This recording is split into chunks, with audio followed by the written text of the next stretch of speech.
आज का टॉपिक है वो संयोजन के सिद्धांत पर हम बात करेंगे। संयोजन क्या है, हम कंपोजिशन की बात करेंगे। कंपोजिशन होता क्या है ये बताइए। चलिए, आपको पूर्व में इसको पढ़ा चुका हूं, बताइए। सर संयोजन वो जिसमें हम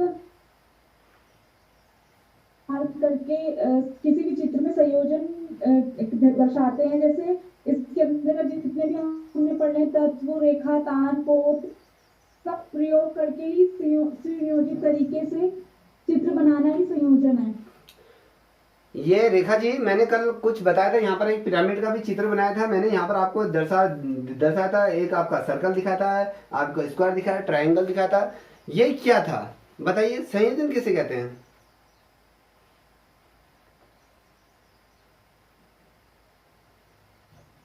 सर जो कला में सभी तत्व जैसे रेखा रूप, तान, पोत, अंतराल, ये सभी तत्व मिल और जो संयोजन रूप से जोड़कर बनाते हैं। ठीक है, अब देखो मैं जो समझा रहा हूं उसको थोड़ा सा समझिएगा। जब हम बोलते हैं कि संयोजन के सिद्धांतों की बात करेंगे, संयोजन के सिद्धांत बहुत ज्यादा महत्वपूर्ण है। यहां से क्वेश्चन बनेंगे आपके। जब हम संयोजन के सिद्धांतों की बात करते हैं तो क्या है जिसे हम कंपोजिशन कहें। यहां पर क्या होता है कि किन्हीं भी दो या दो से अधिक तत्वों की मधुरता को, जो मधुरता की योजना को हम क्या कहते हैं, तान या कहें उसको संयोजन कहते हैं।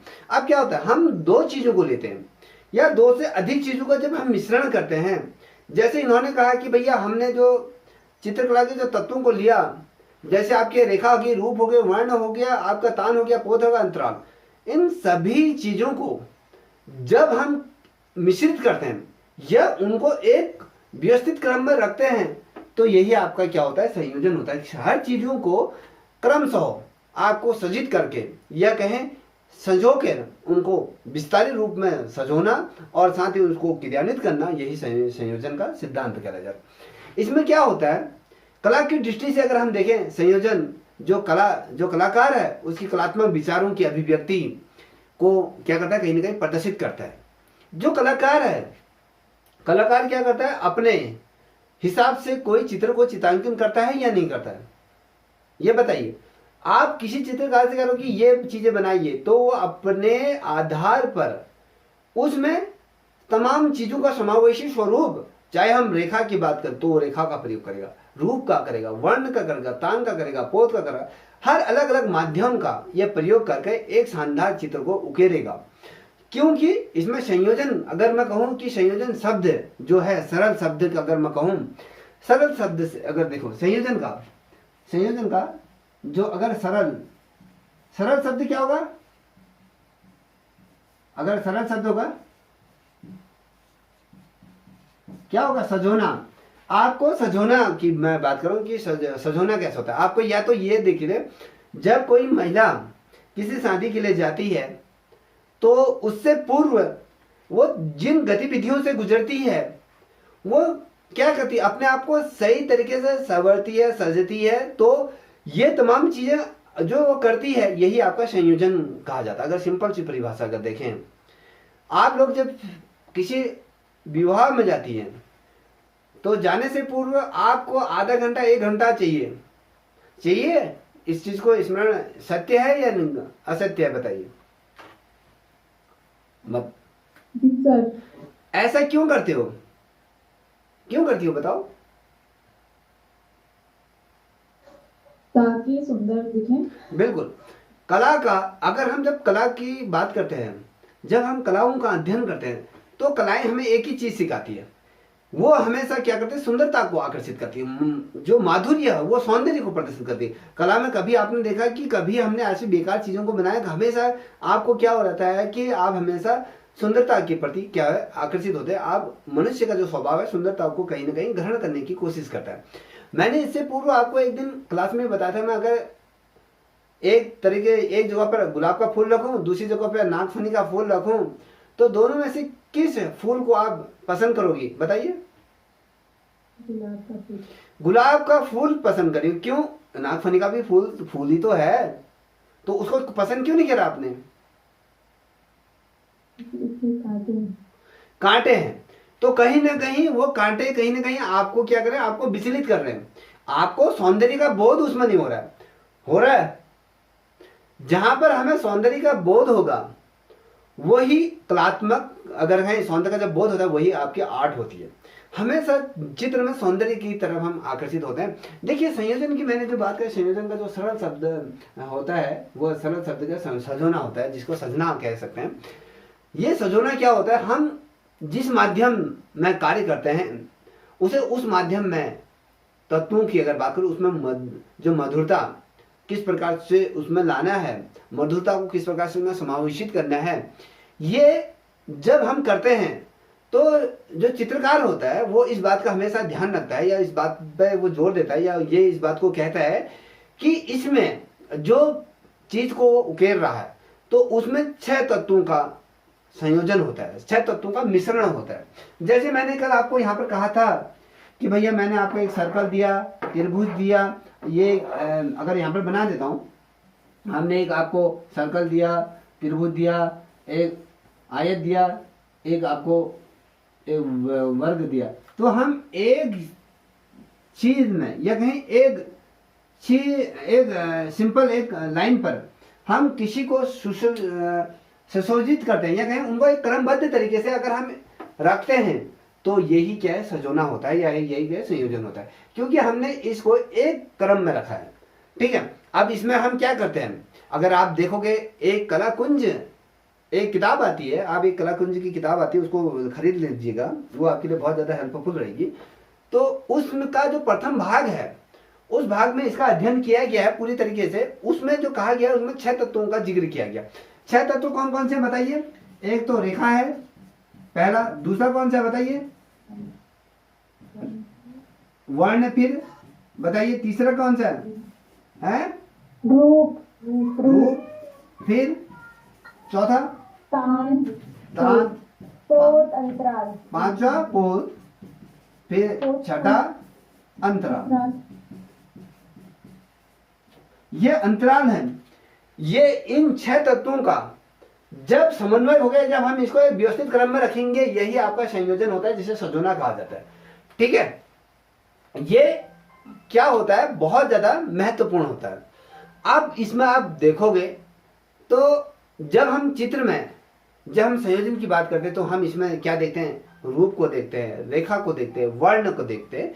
तो अलग अलग तरीके से हम अलग अलग प्रकार से हम इनको क्या है, संयोजित कर देते हैं, या नियोजित रूप में इनको कहीं ना कहीं रखते हैं। जब हम कहें कि चित्र में जो संतुलन है, हम चित्र में संतुलन कब पैदा करते हैं, जब हर चीज बराबर नपीतुली हो, और उसमें हमारा एक उद्देश्य ये रहता है कि इसमें हम कहीं ना कहीं आकर्षण दिखाएं, आकर्षण को उत्पन्न करने की हम कोशिश करते हैं। देखिए कैसे करते हैं, याद रखिएगा, मैं बहुत सरल तरीके से आज समझाने की कोशिश कर रहा हूं, इसको समझिएगा सरल भाषा में। देखिए आपने हमेशा अपने घर को, या जो आपका बैठक कमरा है, तो उसको क्या करते हैं, भांति भांति के सामानों से उसको संतुलित करते हो, उसको आकर्षण पैदा करते हो। मान लीजिए आपने अपनी शादी की एक फोटो बना दी, बच्चे हुए बच्चों की फोटो लगा दी, आपको चाहिए भैया मेरा बेड हो एक, और यहाँ पर सोफा सेट हो अच्छा सा कांच का, मेरा वो टेबल हो, और फैन लगे रहे ऊपर सीलिंग में, आपके क्या चले लगे रहे, लाइटिंग लगे रहे, और चारों तरफ ग्रीन कलर या ब्लू कलर की लाइट कमरे में घूमती रहे। तो ये सामान को जो अलग अलग चीजें लाते हो, चाहे आप बुद्धा की मूर्ति ला रहे हो या किसी ने खिला रहे हो, या अलग अलग चीजों से आप जिस प्रकार से सजोते हो, तो इनकी जरूरत क्यों पड़ती है? कमरे को भिन्न भिन्न सामानों से आप सजाते हो ना, सजाते हो। मैंने क्या कहा था आपसे कि जब आप अपने कमरे में जो भांति भांति के सामान, जो भांति भांति की चीजें आप लाती हो, चाहे आपकी फोटोज हो या कुछ भी चीजें, आप कमरे में क्यों रखती हो, मुझे इतना बताइए। सर कमरा आकर्षक लगे, आकर्षक लगे। देखिए ये आकर्षण क्यों पैदा होता है, हमें वो चीजें पसंद होती हैं। देखिए अगर मैं कहूं, जब हम अपने घर में या कमरे में जिस प्रकार से भिन्न भिन्न सामानों से जब हम सजाते हैं, तो उसमें हम क्या करते हैं, कहीं ना कहीं कुर्सी होती है, मेज होता है, पंखा होता है, बहुत चीजें चीजें मैं आपको क्या बताऊं, जो भी आपका कहोगे यार मेरे दीवार का कमरे का कलर एक जैसा होना चाहिए, मेरे पर्दों का कलर एक शेयर होना चाहिए, कुशन का भी कवर एक जैसा होना है, पूरा मैचिंग मेरा कमरा होना चाहिए, और एक दूसरे से क्या होना चाहिए, मेल खाते हुए। और कहीं ना कहीं हमें ये जो चीजें एक दूसरे से जब मेल खाती हैं तो उसमें क्या करते हैं हम, संतुलन और साथ ही उसके साथ आकर्षण को पैदा करते हैं।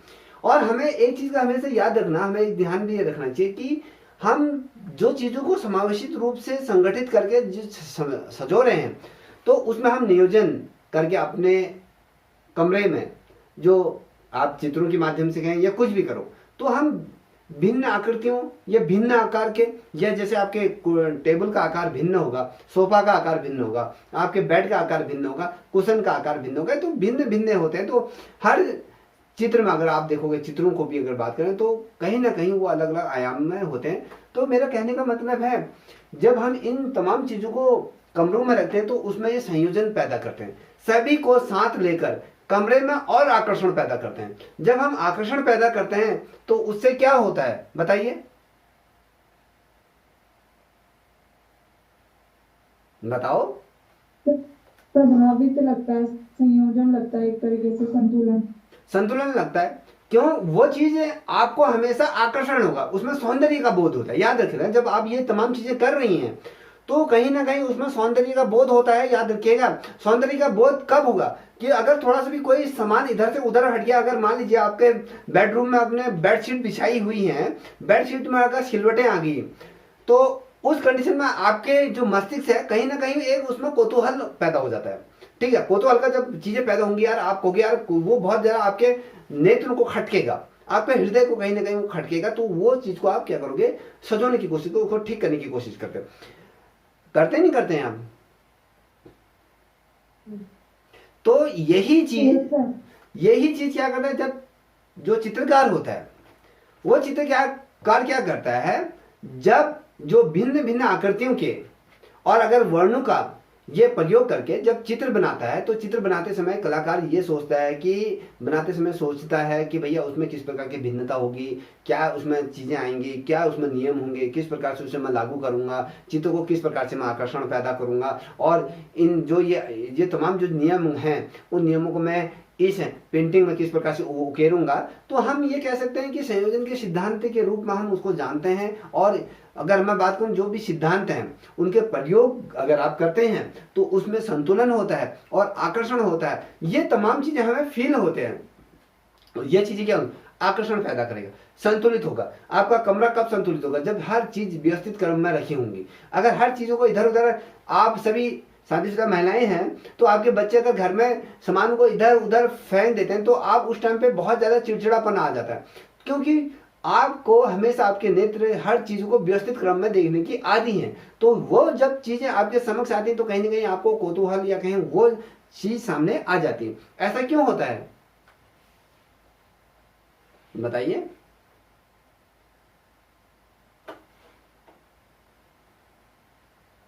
अरे बताओ। सर क्या पूछा आपने? मैं कह रहा हूं कि जब आपके बच्चे कमरे में खिलौने इधर उधर बिखेर देते हैं तो आपको क्यों चिड़चिड़ापन आ जाता है, क्यों ऐसा एक व्याकुलता का भाव उत्पन्न हो जाता है, क्यों होता है ऐसा? क्योंकि सर वो सामान मतलब व्यवस्थित ढंग से नहीं होता है, संयोजित ढंग से नहीं होता है, इसलिए। क्या मैं ये पूछूं कि जो संयोजन के जो सिद्धांत होते हैं वो मनमाने ढंग से अप्लाई हो सकते हैं, मनमाने तरीके से हम बना सकते हैं? नहीं सर। हम किस रूप में बना सकते हैं सर? उसको संयोजित रूप से एक देखिए, क्या शब्द देंगे? जब हम संयोजन के नियमों की बात करेंगे तो ये मनमाने ढंग से नहीं होते हैं, याद रखिएगा। और अगर हम प्रकृति के तौर पर अगर बात करें तो प्रकृति में ये नियम क्या होता है, देखने को मिलता है हमको, एक अच्छे चित्र में किस प्रकार की विविधता होनी चाहिए, किस प्रकार से उसमें एकता होनी चाहिए, एकाग्र चित्तता होनी चाहिए, किस प्रकार से उसमें तमाम शालीनता होनी चाहिए, किस प्रकार से वो आपको आकर्षण लगे, और उसमें ऐसा क्या करा जाए जो आपके दृष्टिपटल को और ज्यादा सुंदर या निखारने की कोशिश करता है। देखिए, आपने जब आपने अजंता पढ़ी होगी तो अजंता में आपने देखा होगा हर चीजों का समावेशी स्वरूप लेकर उसमें चित्रांकन किया गया है। चाहे उसमें अगर मैं भित्ति चित्र की बात करूं या फिर मूर्ति कला की बात करूं या आपके साथ ही स्थापत्य कला की बात करूं, तो हर चीज को नबी तुली तरीके से उसमें संयोजित रूप में सजाया गया। और अगर हम देखें, आप एलोरा की गुफाओं के बारे में कहा थे, तो वहां पर भी अलग अलग तरीके से संयोजित ढंग के से क्या गया, चित्रों को उकेरा गया, चित्रों को बनाने की कोशिश की गई है। याद रखिएगा, जब मैं कहता हूँ कि संयोजन को हम कितने भागों में इसको विभाजित करते हैं, उसके कितने सिद्धांत होते हैं, संयोजन के कितने सिद्धांत होते हैं, तो आपको ये पता होना चाहिए जो संयोजन के जो सिद्धांत होते हैं वो आपके कितने होते हैं, कोई बताएगा? 6 प्रकार, 6 प्रकार के होते हैं। 6 प्रकार के कौन कौन से होते हैं बताइए? सहयोग, समस्या, सामंजस्य, संतुलन। हाँ बताओ। देखिए आपको मैं बता दूं, पहले आपका संयोग होता है, सामंजस्य होता है, संतुलन होता है, प्रभाविता होती है, जिसे प्रभाव जो हमारा पांचों, अगर मैं प्रभाव की बात, प्रभाव के अंदर 2 चीजें आती हैं। 2 चीजें हम कैसे उसको देखते हैं, 2 चीजें क्या आएंगी, एक तो उसमें लय आ जाएगी, एक तान आ जाएगा, ता धिन धिन धिन ता थई थई तत। ये जो भाव है ये लय है, तो ये वाला प्रभाव इसके अंतर्गत आएगा। फिर जो छठा आएगा वो प्रमाण आ जाता है। हम प्रमाण को किस रूप में जानते हैं? अनुपात के रूप में जानते हैं, याद रखिएगा। ठीक है, पहला क्या कहा मैंने, बताओ? संयोग। अभी भी भूल गया वो, मुझे लग रहा है। संयोग, फिर दूसरा बताओ? सामंजस्य, फिर संतुलन, संतुलन, फिर प्रभावित, क्या? प्रभावितता होता है बेटा, प्रभावितता। फिर क्या होता है? फिर प्रभाव। प्रभाव में कौन कौन सी चीजें बताई थी? लताल और लय। और फिर लास्ट में क्या बताया था? प्रमाण को किस रूप में जानते हैं? अनुपात। अगर प्रमाण ये जानते हैं, ये क्या है? ये संयोजन के सिद्धांत या उसके प्रकार कह सकते हैं कि जो 6 प्रकार के। देखिए एक क्वेश्चन यहाँ पर मैं पूछ रहा हूं, संयोजन के कितने सिद्धांत तो होते हैं, कितने प्रकार होते हैं? 6 होते हैं। ठीक है, कला के कितने तत्व होते हैं? 6। कला के 6 तत्व। और कला के प्रकार कितने होते हैं? 5 प्रकार होते हैं। 5 प्रकार होते हैं। इतना समझ में आ गया? तो अगर आपके 5 प्रकार होते हैं तो इन चीजों को याद रखिएगा। ठीक है, अब हम बात करेंगे पहला, जो पहला पॉइंट है। पहला पॉइंट क्या है आपका? संयोग। संयोग होता क्या है, जिसे हम यूनिट भी कहेंगे। अब संयोग का अर्थ कोई बताएगा?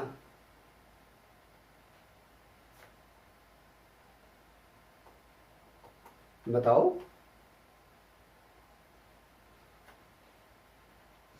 सर संयोग मतलब कि जो तत्व यूज किए हैं उनको मतलब क्या बोलेंगे, बिखराव से बचाना, मतलब उनको संयोग करके रखना, ताकि मतलब एक धागे की तरह जैसे हम मोतियों को पिरो के रखते हैं तब वो माला बहुत सुंदर लिखते हैं, ऐसी सहयोग काम करता है। इन चीजों को पिरो के रखता है ताकि जो चित्र है वो ज्यादा अच्छा लगे, बिखराव ना पैदा करे इन चीजों से। हिमानी जी आप बताओ।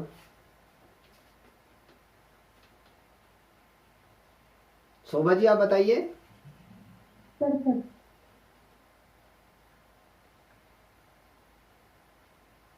इसका मतलब सर, मतलब जो चित्रकला के तत्व हैं उनको किस प्रकार उनको सबको किस प्रकार से एक साथ प्रयोग किया जाए, मतलब कितनी मात्रा में कौन सा तत्व यूज करना है, सबको एक साथ मतलब इस तरीके से उसको मतलब संगठित रूप में किया जाए, प्रयोग किया जाए, जिससे कि चित्र सुंदर लगे।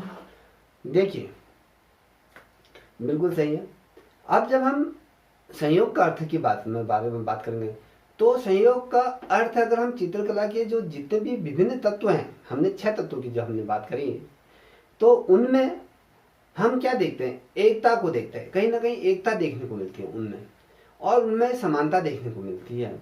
और साथ ही कहूँ तो उसमें एक संबंध देखने को मिलता है। और ये जो तमाम चीजें हैं ना, इनको हम संयोजन के रूप में जानते हैं कि हमने यहाँ पर कहा कि सभी तत्वों को लेकर जब चलते हैं तो ये संयोजन ये बनाता है। या कहीं फिर ये एक सूत्र के, जैसे इन्होंने कहा कि मोती की माला में हमने पिरोया, तो एक सूत्र के रूप में हम इसको पिरोते हैं। तो चित्र में जिस प्रकार से विभिन्न आकृतियां होती हैं, जैसे आकृतियों के आधार पर अगर बात करें तो वर्ण होता है। वर्ण के अंतर्गत हम बात करें तो उसमें बिखराव नहीं होता है। जैसे जितने भी चीजें हैं, हमने जो कहा कि एक सूत्र के अंदर जिसे पिरोते हैं, तो चित्र में भिन्न जितने भी आकृतियां होंगी उनमें वर्ण आदि में क्या होगा, कभी भी बिखराव नहीं होगा, याद रखिएगा। चित्र में हमेशा याद रखो कि जितने भी भिन्न आकृतियां हैं उनमें क्या होगा, एक वर्ण होगा और उसको किस प्रकार से संयोजित रूप में सजोना चाहिए और चित्र को किस प्रकार से हमें आकर्षित लगना चाहिए, कितना हमें अपने ओर प्रभावित करता है। और चित्र को हमेशा याद रखना है, जितने भी जो टूट फूट होती है उससे हमें क्या करना चाहिए, उसको बचाना चाहिए। जब आप कोई पेंटिंग बना रही हैं तो तुम्हारी पहली प्राथमिकता होती है उसकी सुरक्षा, कि वो कहीं से कटे फटे नहीं, या कोई मूर्ति बना रही हो वो आपके टुकड़ों में टूटे ना, या टूटने से उसको बचाती हो। और चित्र में भी इसी प्रकार का भाव क्या होता है, हमें पैदा होता है कि हम चित्र में एक भाव पैदा करें और उसमें एक उद्देश्य हमारा होना चाहिए। चित्र आप किस उद्देश्य से बना रही हैं, वो आपका उद्देश्य स्पष्ट होना चाहिए। और जब हम क्या करते हैं, बहुत से चित्र बनाते हैं या एक चित्र समूह बनाते हैं, तो सबसे अच्छा संयोजन हमें नहीं प्राप्त होता है। ये कहें चित्रों के जो समूह में एक अच्छा संयोजन नहीं प्राप्त होता है, याद रखिएगा। अब क्यों? क्योंकि उसमें जब आप एक चीज को लेके चलोगे तो शायद चित्र बहुत शानदार बन सकता है। अगर आप मैं कहूँ जब समूह के रूप में लेके चलोगे तो संयोजन अच्छा नहीं होगा। और संयोजन समूह की बात करूं, बहुत ढेर सारे समूह, जब हम तत्वों को लेकर एक मिश्रित रूप में अगर चलते हैं, एक धागे में पिरो के चलते हैं, तब तो अच्छा होगा। जब हम उन्हीं समूह को बहुत अधिक मात्रा में कहीं पर प्रयोग करते हैं तो कहीं ना कहीं चित्र में वो प्राप्ति नहीं होती है और चित्र देखने में हमें अच्छा भी नहीं दिखेगा, कि वो उसमें अच्छा ही नहीं दिखने को मिलेगी। और जितने भी इसमें चित्र में जितनी भी भिन्न आकृतियां होंगी, कहीं ना कहीं एक तत्व दूसरे तत्व से यहाँ पर अलग होगा।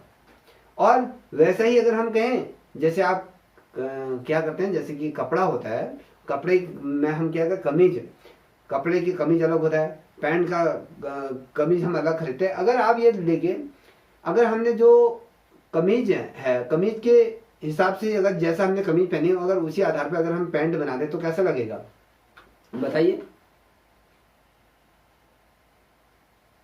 बताओ। अच्छा नहीं लगेगा। देखिए, क्योंकि कपड़े में हम क्या करते हैं, कमीज खरीद रहे, कपड़े का हमने एक थान खरीदा, कपड़ा जो खरीदा हमने कमीज का खरीदा। कमीज का अगर हमने कपड़ा खरीदा तो क्या उससे हम पैंट बनाएंगे तो बिल्कुल भी अच्छा नहीं लगेगा। या कहीं हमने धोती खरीदी या धोती से ही हमने कुर्ता भी बना लिया, पैजामा भी बना ली, तो वो भी अच्छा नहीं लगेगा, क्योंकि कुर्ते का जो कपड़ा होता है और पैजामा का जो कुर्ता वो थोड़ा सा डिफरेंट होता है। अब इसीलिए क्या होता है, अलग अलग तत्वों का जब हम समावेशी स्वरूप लेते हैं तो संयोग के द्वारा हम क्या करते हैं, उसमें कहीं ना कहीं भिन्नता हमें प्राप्त होती है। और आकृतियों में वर्ण जो होती हैं, कहीं ना कहीं उसमें एक समानता होती है, क्योंकि वो समानता एक दूसरे के परस्पर क्या होती है, वो आ जाती है। और इस प्रकार से क्या होगा, चित्र में कहीं ना कहीं हमें आकर्षण पैदा कर देता है और चित्र में थोड़ा सा हमें एक चीज का हमें कॉन्ट्रास्ट देखने को मिलता है। कहीं ना कहीं उसमें जो विरोधाभास होता है, कहीं ना कहीं वो विरोधाभास को चित्र में पैदा कर देता है।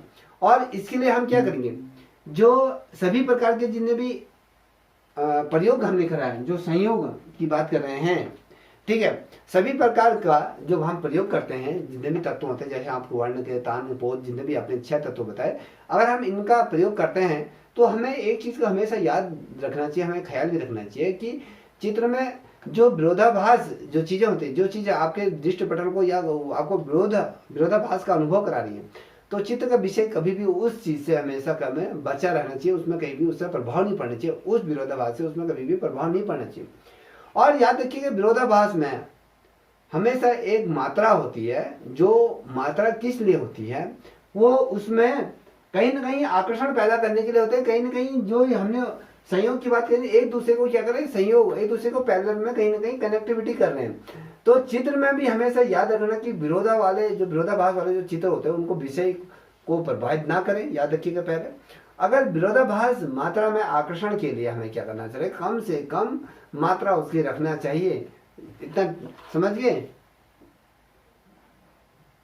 अब विरोधाभास की अगर मैं बात करूं, मान लीजिए एक बड़ा सा क्या पैलेस है, महल है, महल में हाथी का भी हमने रंग एक जैसा बना दिया, घोड़ों का भी रंग एक जैसा बना दिया, जो राजा ऊपर उसके बैठा है उसका भी रंग एक जैसा बना दिया। तो ये चीजें हमें कहीं ना कहीं चित्र में विरोधाभास पैदा कर देगा। अगर हम सभी जो तत्व हैं जिसकी सहायता से हम उनको चित्रांकन कर देंगे, कहीं पर हाथी व्हाइट कलर का है व्हाइट कलर बना देंगे, ब्राउन कलर का है तो ब्राउन बना देंगे, राजा की जो गद्दी है उसको हमने अलग कलर बनाया, पैलेस में जो मकान है मकान का रंग अलग बना दिया, हर चीज घास फूस हरी बनाए। तो कहीं ना कहीं संयोजन के जितने भी तत्वों का समावेशी स्वरूप लेके जब हम चलते हैं तो कहीं ना कहीं उसमें एकता आती है, एक रूपता आती है, कहीं ना कहीं वो चित्र हमेशा आकर्षण लगता है। और विरोधाभास, जब हम विरोधाभास की बात करते हैं, जब सभी तत्वों का क्या होता है, चीजों का प्रयोग हो जाता है, जब सामूहिक रूप में कुछ तो ऐसा होता है कि कहीं पर बहुत कम सदस्य होते हैं, कहीं पर बहुत ज्यादा होता है, तो उनमें अगर उतना रंग का अगर प्रयोग करोगे तो कहीं ना कहीं वो एक रंग या एक वर्ण का हमने जब प्रयोग करेंगे तो उसमें कहीं ना कहीं विरोधाभास वो पैदा करेगा और चित्र उतना आकर्षण नहीं लगेगा। और चित्रकार को हमेशा इसी प्रकार का ध्यान देना चाहिए कि भैया आपका जो चित्र है उसमें एक आकर्षण पैदा हो और तमाम चीजों का हमेशा ख्याल रखना चाहिए। इतना समझ में आ गया? बताओ। जी सर। कंफ्यूज मत होना, ठीक है। जब आप देखिए ये पहला कंप्लीट हो गया, दूसरा कौन सा है, सामंजस्य। सामंजस्य क्या होता है बताइए, बताओ। आरती आप तो पढ़ चुकी हैं, बताइए।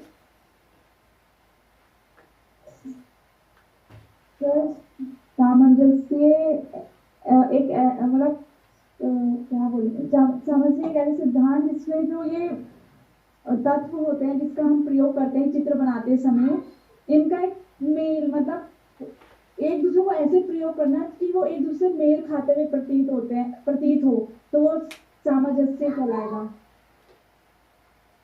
ठीक है। अब देखिए इसमें क्या होता है, जब हम सामंजस्य की बात करते हैं तो किसी भी कोई भी ऐसा चित्र हो जिसमें हम आकृतियां बनाई जा सकती, ऐसा कोई भी चित्र जिसमें हम कई आकृतियां क्या कर सकते हैं, बनाए जा सकते हैं या उकेर सकते हैं।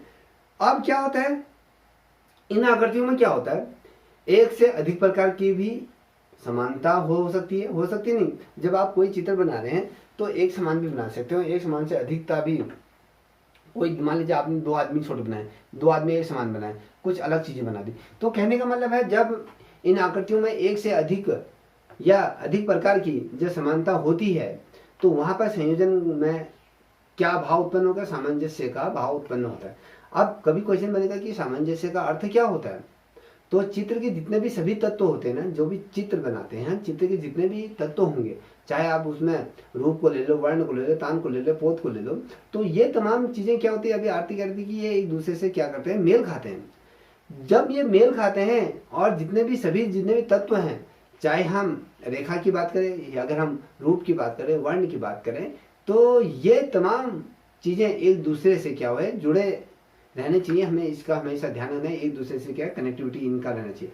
आप इसको कैसे समझे, देखिए अब हम जब सामंजस्य की बात, हम सभी चीजों को साथ लेके सामंजस्य को, हर चीज को सही तरीके से लेके चलते। देखिए अगर मैं एक सिंपल सा एग्जांपल दूं, इसी समय जब गांव का दृश्य की हम बात करते हैं, गांव के दृश्य में और शहर के वातावरण में, जो शहर का जो दृश्य है उसमें सामंजस्य को अगर जब हम भंग करते हैं तो किस प्रकार से उसमें जब हम चीजों को भंग करते हैं तो उसमें एक विरोधाभास उत्पन्न होता है।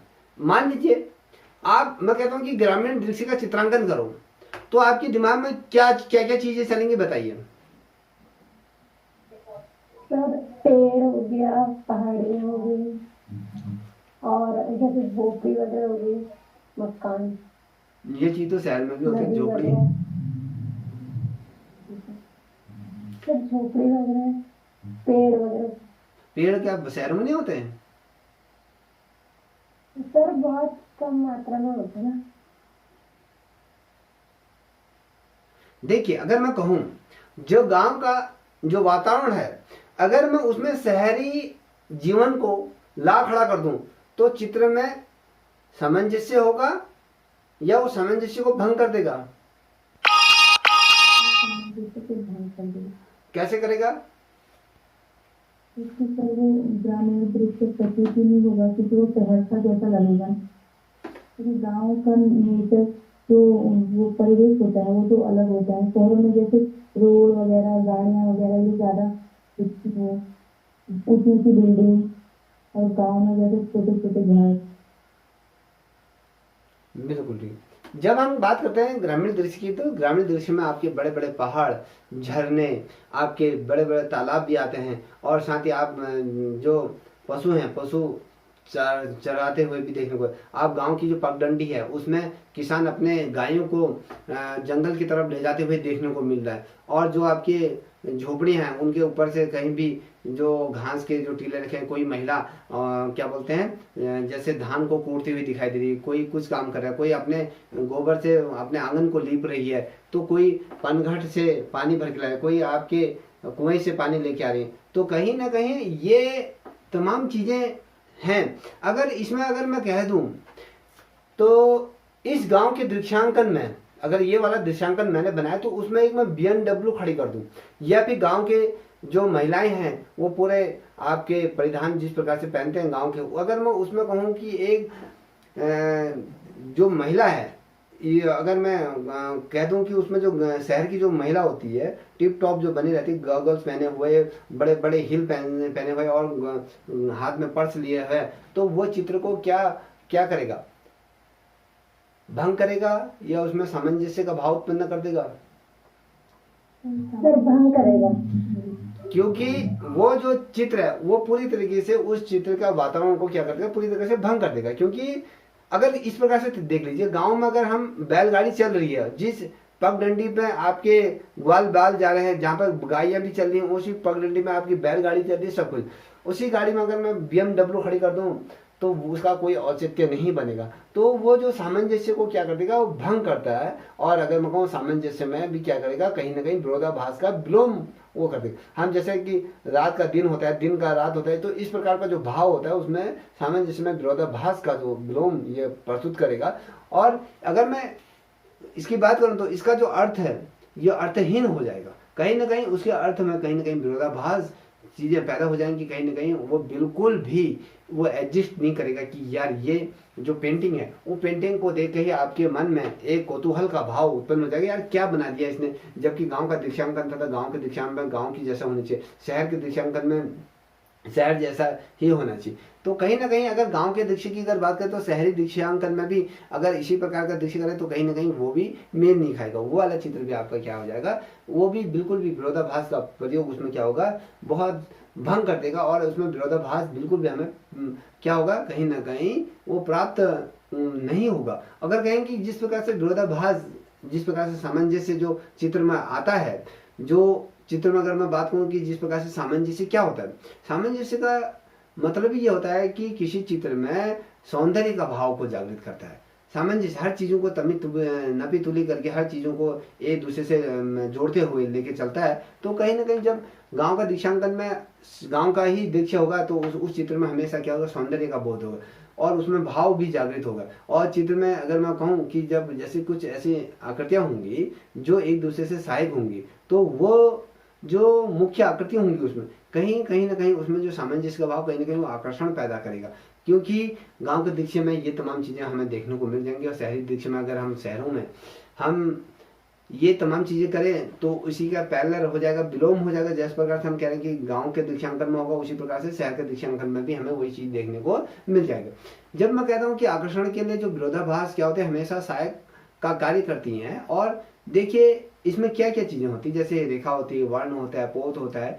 हम सभी चीजों को लेकर चित्र को जब हम सामंजस्य में प्रयोग करते हैं तो हम देखते हैं कि उसमें किस प्रकार की सुंदरता है, हम सुंदरता लाने की कोशिश करते हैं। और देखिए कोई भी वर्ण होता है, वर्ण में सामंजस्य के लिए क्या करते हैं? जो समीप जो समीप स्तर के हैं या जो तट स्तर जो वर्ण होते हैं, हम कहीं ना कहीं उनका तानु का प्रयोग करते हैं और इस प्रकार से क्या करते हैं, जैसे हम कि अगर कहीं ठंडे वर्ण का प्रयोग करते हैं, कहीं पे गर्म वर्ण का प्रयोग करते हैं, कहीं ना कहीं चित्र में हम जब गर्म रंगों की बात करते हैं या ठंडे रंगों की बात करते हैं तो कहीं ना कहीं चित्र में एक भाव उत्पन्न हो जाता है, सामंजस्य का भाव उत्पन्न होता है। देखिए गर्मी के दिनों में अगर हम बात करें तो हम गर्मी का दिन हो रहा है तो गर्मी के दिनों में किस रंग का प्रयोग होगा, कौन से रंगों का प्रयोग होगा? Light colour. गर्मियों के रंगों में हम गर्म वर्ण का प्रयोग करेंगे, गर्म वर्णों की प्रयोग करेंगे तो वो गर्म वर्ण होंगे। ठंडों का अगर है तो ठंडे दिनों में हम क्या करेंगे, ठंडे रंगों का प्रयोग करेंगे।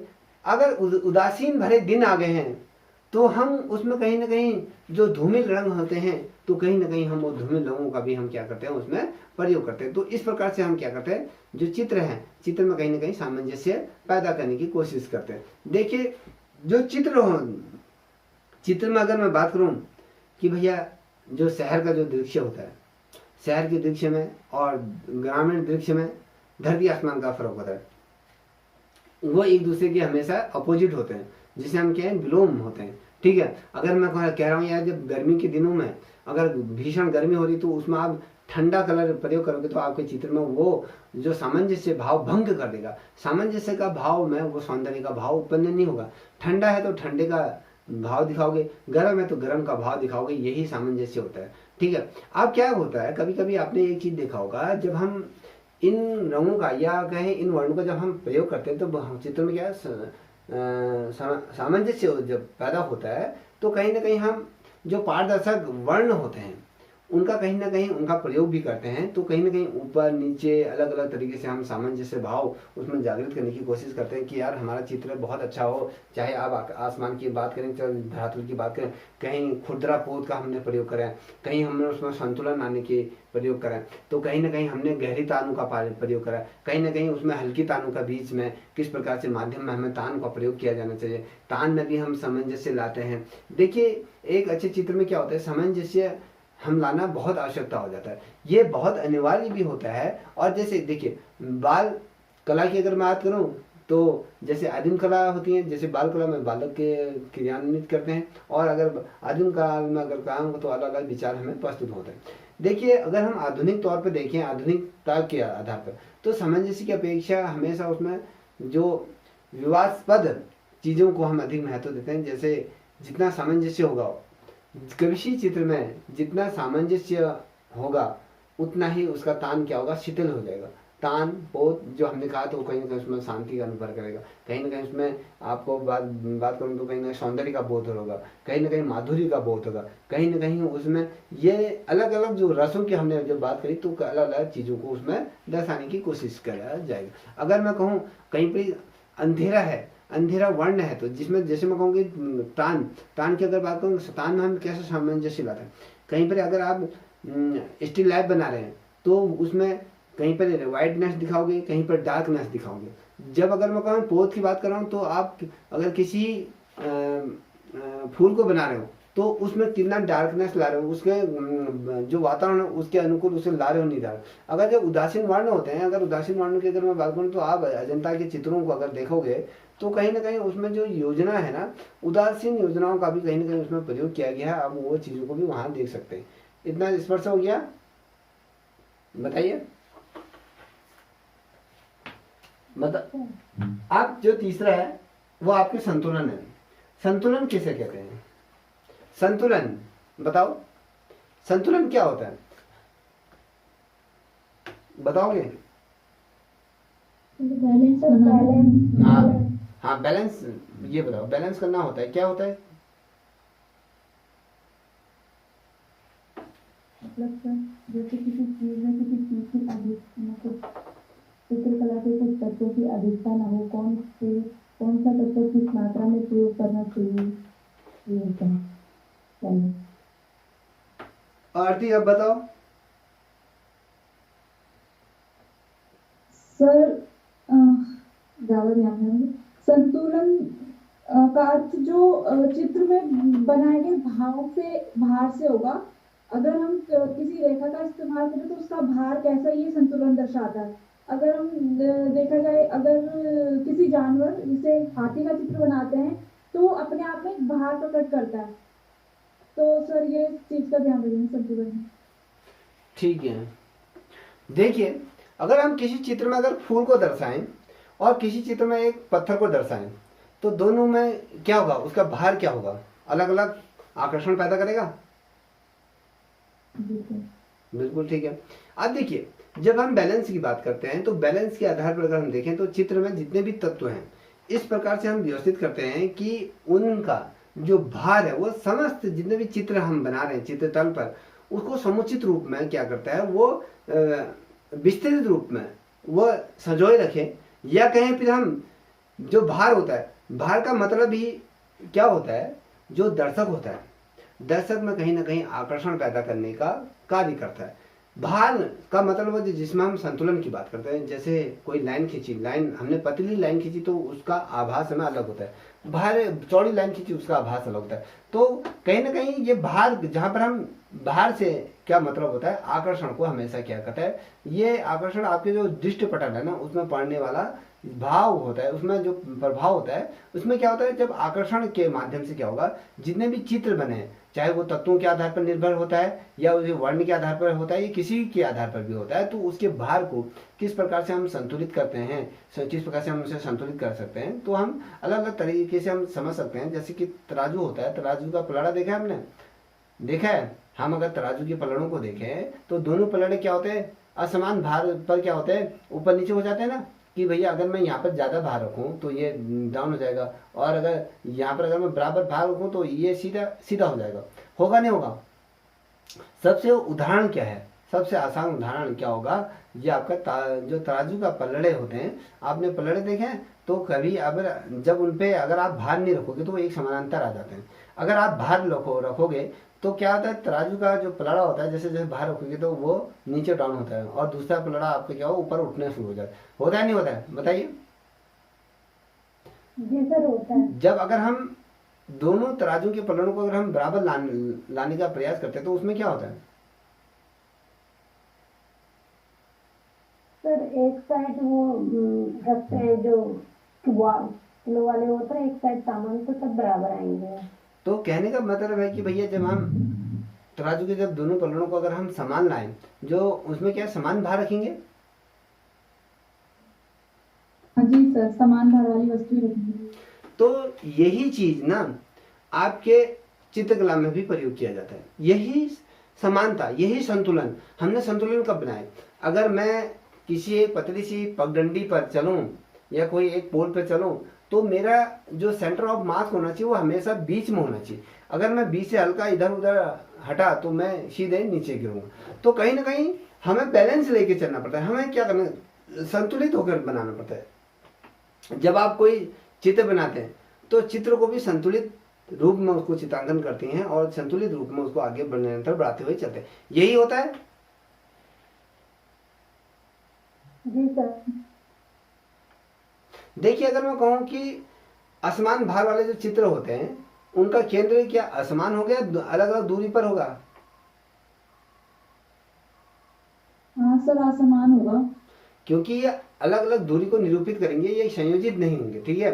अब अगर मैं कहूँ जब हम बड़े चित्रों को बनाते हैं तो बड़े चित्र वाले जो आकृतियां होती हैं उनकी जो आकृति का जो भार होगा वो भी क्या होगा, अधिक होगा, और उनका जो केंद्र होगा वो भी बड़ा होगा, और उसका जो समीप जो संयोजित है वो भी क्या होगा, उसको संयोजित किया गया, उसको सुसंगित ये किया जाएगा। और क्या होगा, देखिए जो छोटे आकार वाले जो को केंद्र को हम क्या करेंगे, उसको दूरी को संयोजित किया जाता है। देखिए हम गर्म वर्ण की, अगर मैंने इससे पूर्व भी कहा था कि गर्म वर्ण का जो भार होगा वो क्या अधिक होगा या कम होगा, और जो ठंडे वर्ण होता है उनका भार कैसा होगा, कम होगा। सर कम होगा। बिल्कुल सही कहा।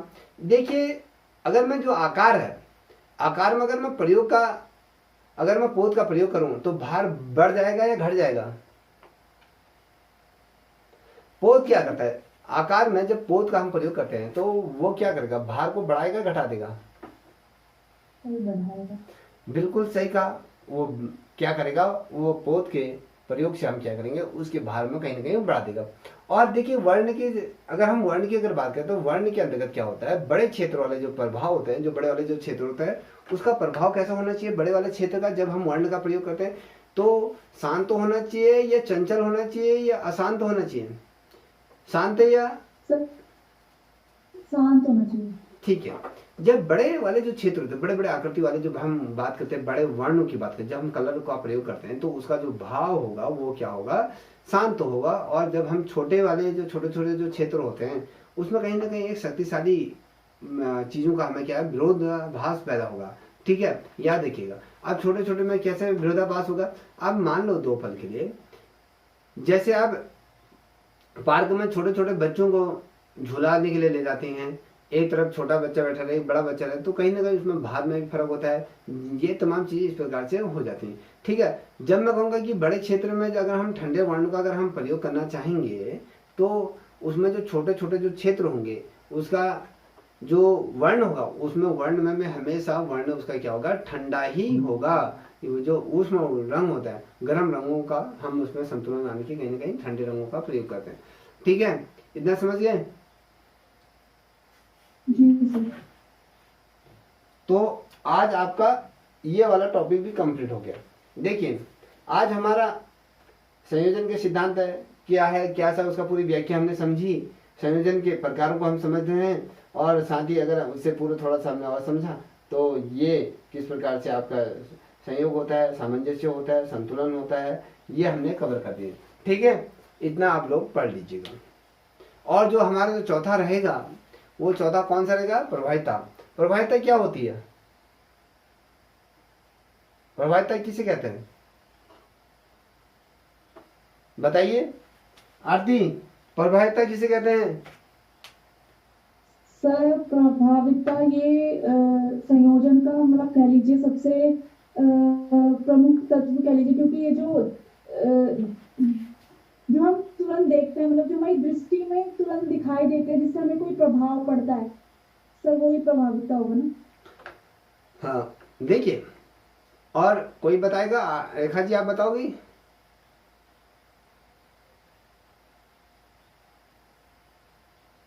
सर जो मुख्य आकृति होती है उससे ज्यादा आकर्षित बनाना।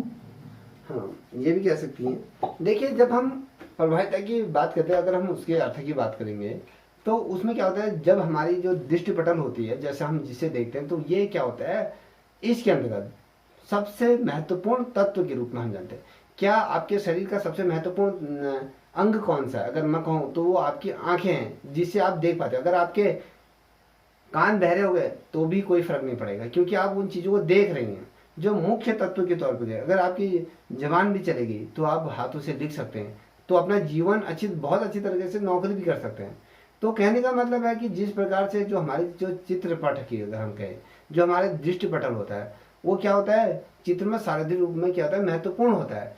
इससे क्या होता है, सबसे पहले जो प्रभाव जो पड़ता है, या कहें जो पहले पढ़ने वाला जो प्रभाव होता है, वो हमारे दृष्टिपटल पर पड़ता है और हमारे मस्तिष्क में उसका महत्वपूर्ण प्रभाव होता है। और जो तत्व होते हैं, तत्व में क्या करता है, जो दर्शक होता है, दर्शक के जितने भी दृष्टि होती है, जो दर्शक की दृष्टि में किस प्रकार से पढ़ने वाला जो प्रभाव होता है वो कितना शक्तिशाली होना चाहिए, या कहें उसमें किस प्रकार से आकर्षण होना चाहिए, वो आकर्षण कैसा केंद्रित होना चाहिए, जो भी तत्व है उस तत्व से दृष्टि के अंतर्गत केंद्र की ओर ले जाए, या फिर संयोजन की तरफ ले जाए, या संयोजन से दृष्टि की तरफ अच्छी तरह से ले जाए। ये तमाम चीजें तत्वों के माध्यम से ही उसमें केंद्र से दूरी और केंद्र से वापस दूरी को हम क्या करते हैं, इसको दर्शाते हैं। कहीं ना कहीं जो मानव आकृतियां जब हम बनाते हैं तो मानव आकृतियों में आकर्षण का जो केंद्र होता है उसका क्या होता है। देखिए हम कभी भी किसी भी, आप किसी पुरुष को देखते हो, किसी महिला को देखते हो, किसी बच्ची को देखते हो, तो सबसे ज्यादा हमें कौन सा चीजें हमें पसंद आती हैं। अगर मैं किसी छोटी सी गुड़िया को देखूं, अगर कोई छोटी सी प्यारी सी बच्ची को देखूं, तो वो आकर्षण का प्रमुख केंद्र क्या होता है उस बच्ची का,